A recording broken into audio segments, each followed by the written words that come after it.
तुम कलमा पढ़ते हो तो तुम्हारा भी जाती इंफरादी अमल इस वक्त बहुत सारे हो जाने चाहिए।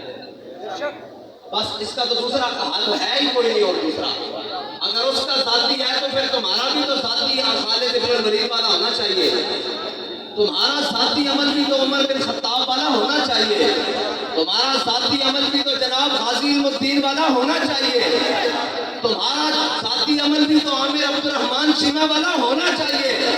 तुम्हारा साथी अमल भी तो जनाब मुमताज कादरी वाला होना चाहिए। बस इसकी दूसरी कोई राय नहीं है कि उसके खिलाफ क्या बात करें। और एक ऐलान है, वो ऐलान ये है कि लब्बैक के पास हुकूमत नहीं है और हमारे पास इक़्तिदार भी नहीं है। इक़्तिदार पर यहूद व नसारा के एजेंट और दुनिया के बदतरीन हाकिम हमारे ऊपर मुसल्लत हैं और सियासी खुसरे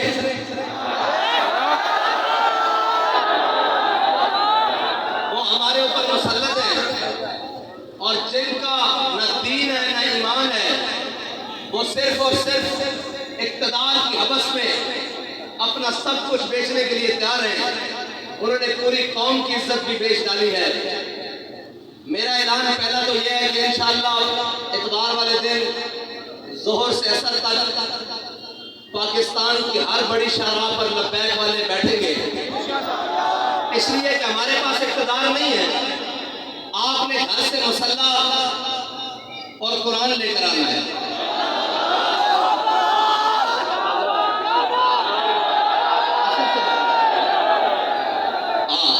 असर से मगरिब तक सबने इतवार वाले दिन कुरान और मुसल्ला लेकर आना। हाथ ऊपर करो जो लेकर आए। पाकिस्तान की हर बड़ी शाहराह पर लब्बैक वाले, जैसे लाहौर है तो लाहौर में माल रोड पर, कराची है तो शाहराह फैसल पर, इस्लामाबाद है तो शाहराह दुसूर पर, इस तरह जनाब बड़ी बड़ी शाहराहों पर कुरान और मुसल्ला लेकर आना है। ठीक है जी, असर से मगरिब तक, और फिर मगरिब से इशा भी हो सकती है, इशा से फजर भी हो सकती है। ये तो फिर अगली बात है ना। कुरान और मुसल्ला, और अपने बच्चों को भी साथ लेकर आना है। अपने बूढ़ों नहीं मरते यार, बूढ़े कुछ नहीं होता है, बूढ़ों पर भी साथ लेकर आना है, नौजवानों को भी साथ लेकर आना है, घर में कोई बंदा ना रहे इंशाअल्लाह। ठीक है भाई, कितने लब्बैक वाले हैं सारे मेन शाहराहों पर। अगर शहर दूर है तो जो उनके करीब मेन सड़कें बनती है वहां पर आएंगे। ये हमारा ऐलान इस वक्त है जब तक लब्बैक के पास हुकूमत नहीं है। और अगर लब्बैक के पास हुकूमत होती आज के दिन तो फिर कोई तहरीकी मार्च रैलियों का ऐलान नहीं होता, सिर्फ एक टीवी का माइक होता और जो भी लब्बैक जिसको हाकिम बनाती वो सामने होता और वो कहता कि घरों से एक मुसल्ला और अपना हथियार और अपनी सवारी लेकर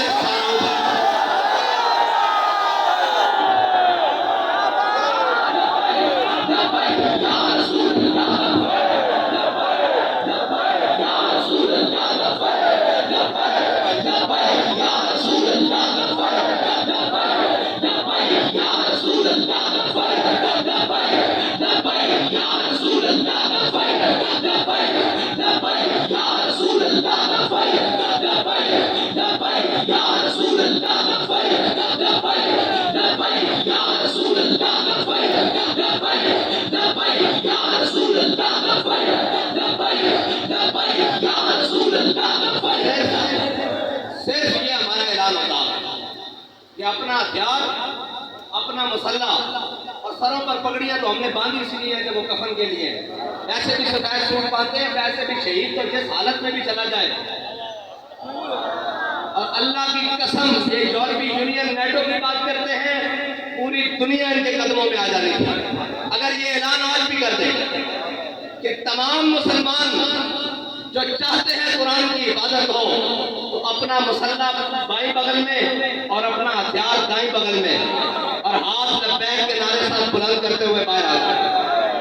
हम बात करने जा रहे हैं आलम कुफर से कि या तो तुम नहीं या तो हम नहीं।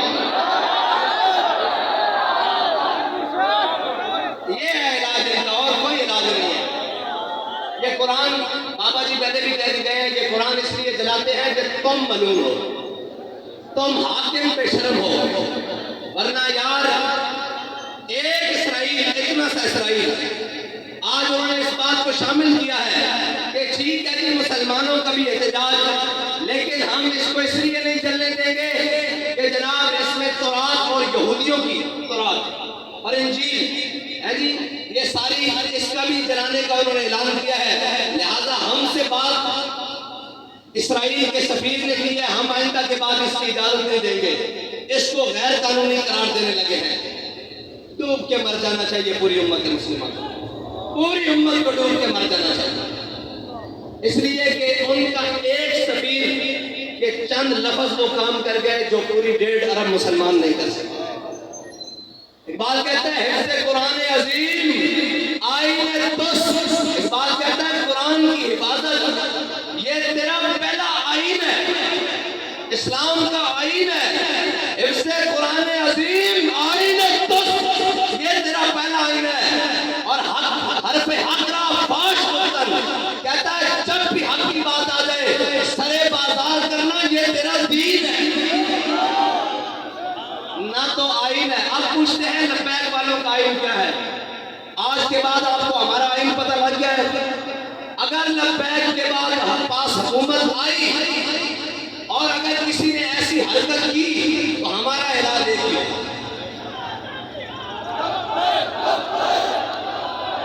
और हमारे जो बाहर बैठे हैं ना भाई, वो कहते हैं जी ये जिहाद का नारा ना लगाएं, इनको तकलीफ होती है यूरोप को। मैं कहता हूं तब के लाओ ताकि ना स्पीड पूरी हो गई।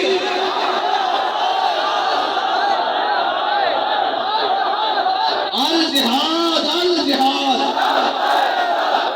अल जिहाद अल जिहाद अल जिहाद अल जिहाद। और नहीं कोई ऐसी दुनिया अफलाक के नीचे, नहीं कोई ऐसी, इकबाल कहता है नहीं कोई ऐसी दुनिया अफलाक के नीचे बेमार का हाथ आए तख्ते जमो के। इकबाल कहता है दुनिया में कोई ऐसी जगह रह नहीं गई कि मुसलमान कहें हम वहां इज्जत से हुकूमत कर रहे हैं। इकबाल कहता है उसका एक ही तरीका है कि जिहाद के लिए मोहम्मद अरबी की तलवार उठा लो। नहीं कोई ऐसी दुनिया अफलाक के नीचे बेमार का हाथ आए तख्ते जमो के। और आगे इकबाल कहता है कि दिल की आजादी शहनशाही शिकम सामान मौत, ऊपर से लेके नीचे तक शिकम शिकम के लिए बैठे हुए। दिल की आजादी है ही नहीं, अगर होती तो फिर कुरान की आजादी, कुरान के हुर्मत के लिए बात होती, कुरान के तहफ़्फ़ुज़ के लिए बात होती। एक से एक बढ़ के लाइन है, कहते हैं जी ये जनाब ऐसे आएंगे, ये वो आएंगे, पाकिस्तान को ऐसा कोई भी नहीं मिलेगा। जब तुमने कुरान को छोड़ दिया, हुजूर की नामूस को छोड़ दिया, हमें कोई परवाह नहीं, तुम सारे समेत गए, तुम्हारा सब कुछ चल जाए, जमीन और आसमान आफात और बलियात सब चल जाए, हमें इससे परवाह नहीं। जब तुम्हारे दिल में कुरान की अजमत नहीं तो तुम भी जल जाओ, तुम्हारा घर भी जल जाए, तुम्हारे असबाब भी जल जाए, हमारी आंख में भी पानी नहीं आएगा। इसलिए हमें कोई तकलीफ नहीं, हमें अगर तकलीफ है तो कुरान के जलने की है, इसलिए कि वो तकलीफ से, हाँ अगर तुम्हें कुरान के जलने की तकलीफ होती तो फिर जो हाथ तुम्हारे जाने वाला उस हाथ को हम तोड़ते, जो हाथ तुम्हारी जाने पड़ती उस हाथ को हम तोड़ते। लेकिन अब तो हम दुआ करते हैं अल्लाह तुम्हें और दर्द करे, और दर्द करे, और दर्द करे, और दर्द करे, उन तमाम असबाब को भी आग लगा दे जो तुमने सिर्फ इस्लाम के लिए रखे हुए, इस्लाम की हिफाजत के लिए नहीं रखे।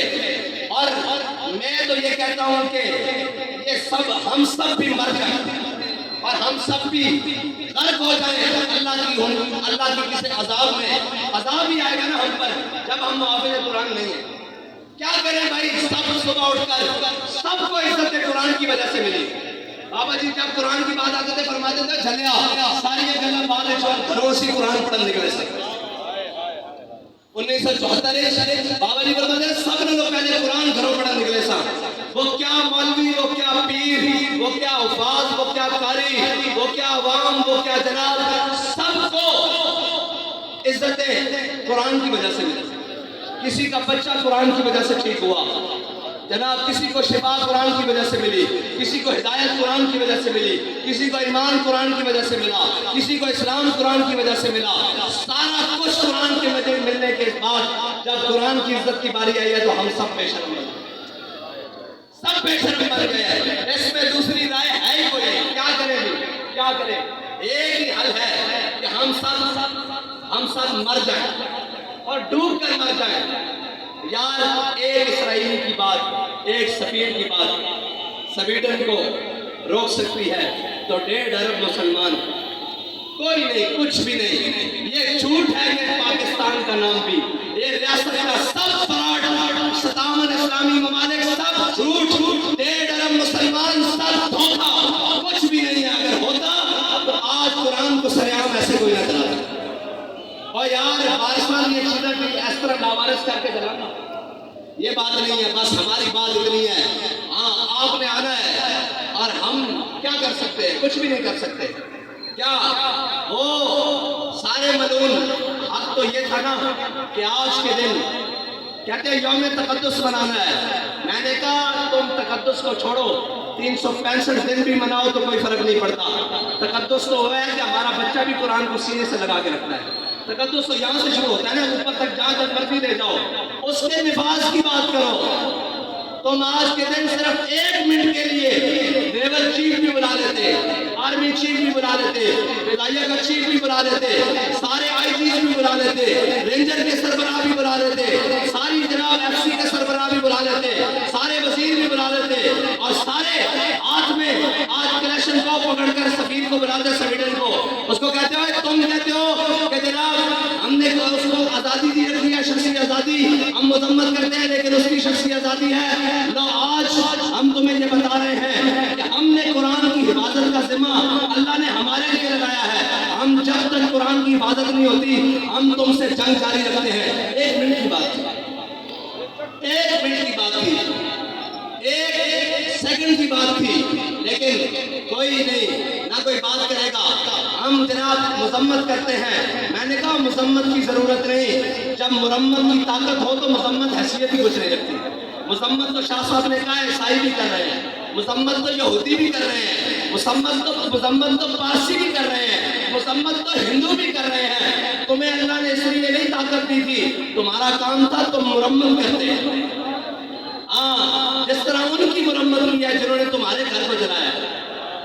हाँ, जिस तरह उनके लिए स्पेशल अदालतें बनाई हैं, जैसे उनके लिए लोहे के राड तैयार किए थे, जैसे उनको आधी रात को जनाब अंधी गोलियों से मारा है, उस तरह मुरम्मत करते तो इनकी जरूरत भी ना होती बात करते। लेकिन क्या करें, वो इकबाल ने कहा क्या नहीं है और कोई गज़नवी कारगाए हयात में। लेकिन इंशाअल्लाह अगर बात इस हद तक आ गई है तो फिर अल्लाह को भी तो कुछ मंजूर होगा ना, फिर उसकी कुदरतों को भी तो कुछ मंजूर होगा कि वो अपनी कुदरतों से इस्लाम के मुहाफिजों को गालिब लाएगा, दीन के मुहाफिजों को गालिब लाएगा, इस्लाम के मुहाफिजों को गालिब लाएगा। मैं बड़ी उम्मीद से था कि ये हमारे हमसाए मुल्क इन्होंने जनाब हुकूमत हासिल की है, ये तो बुलाएंगे ना इनको कि हम कुरान के नाम पर आए हैं, लेकिन नहीं, खाली निकले ये भी खाली निकले। कुरान की इबादत के लिए कोई नहीं, ये तो फिर हुकूमतों की लड़ाई रही, ये तो फिर रियासतों की लड़ाई रही, दीन की लड़ाई खत्म हो गई। दीन की लड़ाई के लिए अगर इस सदी में कोई आया है तो उसको अमीरुल मुजाहिदीन कहते हैं। बाकी सब झूठ निकला, सब फ्रॉड निकला, सब धोखाबाजी निकली। और कुरान तो यार मुश्तरका है, इसकी तो जनाब ज़ेर ज़बर के बारे में किसी का इख्तिलाफ नहीं। जी आज क्यों चुप हो गए? आज अपनी बारी आई तो सारे बंदूकें उठाकर सुपर पावरों से लड़ने चले गए, कुरान की बारी आई तो हुकूमतें बचाने चले गए। चलो वाह, फिर दावा